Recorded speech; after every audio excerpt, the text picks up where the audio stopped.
ಮಂಗಳೂರಿನಿಂದ ಶಿರ್ವದತ್ತ ಸಾಗುತ್ತಿರುವ ಮಾರುತಿ ಡಿಸೈರ್ ಕಾರೊಂದು ಆಕಸ್ಮಿಕವಾಗಿ ರಸ್ತೆ ಮಧ್ಯದಲ್ಲಿ ಬೆಂಕಿಗಾಹುತಿಯಾದ ಘಟನೆ ನ್ಯಾರ್ಮ ಶ್ರೀ ಜಾರಂದಾಯ ದೈವಸ್ಥಾನದ ಸಮೀಪ ಸಂಭವಿಸಿದೆ.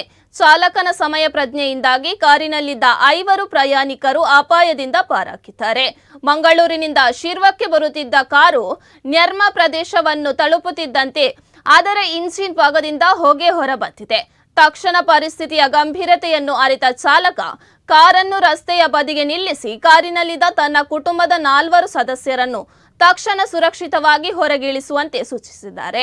ಎಲ್ಲರೂ ಕಾರಿನಿಂದ ಹೊರಬಂದ ಕೇವಲ ಕ್ಷಣಗಳಲ್ಲಿ ಇಂಜಿನ್ ಭಾಗದಲ್ಲಿ ಕಾಣಿಸಿಕೊಂಡ ಬೆಂಕಿ ಕ್ಷಣಾರ್ಧದಲ್ಲಿ ಇಡೀ ಕಾರಿಗೆ ವ್ಯಾಪಿಸಿದ್ದು ಕಾರು ಸಂಪೂರ್ಣವಾಗಿ ಬೆಂಕಿಯಾಹುತಿಯಾಗಿದೆ.